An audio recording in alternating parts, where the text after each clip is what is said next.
السلام علیکم ورحمۃ اللہ وبرکاتہ۔ آج کی اس ویڈیو میں بات کریں گے اولاد نرینہ اور بے اولادی سے نجات کا قرآنی وظیفہ۔ یہ وظیفہ بہت ہی آسان اور مجرب ہے۔ اللہ تبارک و تعالی پر یقین کامل رکھتے ہوئے ایسی عورت اور مرد کہ جن کے ہاں اولاد نہیں ہو رہی، وہ اس وظیفے کو پابندی کے ساتھ کریں تو انشاءاللہ عز و جل اللہ عز و جل کے فضل و کرم اور اس وظیفے کی برکت سے اولاد نرینہ ہوگی۔ یہ قرآن پاک کی ایک بہت ہی مختصر سی آیت مبارکہ ہے۔ اس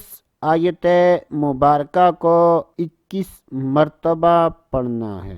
جس وقت یہ آیت مبارکہ پڑھیں اس وقت سیدھا ہاتھ اپنی دونوں آنکھوں پر رکھ لیں۔ آیت کو پڑھنے سے پہلے اور بعد میں کوئی سا بھی درود پاک 3 مرتبہ پڑھ لیں۔ وظیفہ شروع کرنے سے پہلے اپنا سیدھا ہاتھ دونوں آنکھوں پر رکھ کر یہ وظیفہ کریں۔ یہ وظیفہ پابندی کے ساتھ 41 دن کرنا ہے۔ کوشش کریں کہ میاں بیوی دونوں کر لیں۔ اگر شوہر کے لیے مشکل ہو تو بیوی اس وظیفے کو پابندی کے ساتھ 41 دن کر لے تو انشاءاللہ عز و جل اللہ عز و جل کے فضل و کرم اور اس وظیفے کی برکت سے اللہ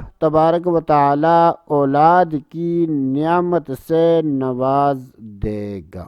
وہ آیت مبارکہ یہ ہے: سلام قولا من رب الرحیم، سلام قولا من رب الرحیم، سلام قولا من رب الرحیم۔ کوشش کریں کہ تلفظ کی ادائیگی درست ہو۔ اگر تلفظ کی ادائیگی درست نہیں ہوگی تو وظیفہ اثر نہیں کرے گا۔ اکثر دوست احباب یہ شکایت کرتے ہیں کہ ہم بہت زیادہ وظائف کرتے ہیں لیکن کوئی بھی وظیفہ اثر نہیں کرتا، تو اکثر اس کی وجہ ہمارے تلفظ کی ادائیگی درست نہ ہونا ہوتی ہے۔ تو کوشش کریں کہ کوئی بھی وظیفہ کریں اس سے پہلے کسی ایسے بندے کو سنا لیں کہ جس کے تلفظ کی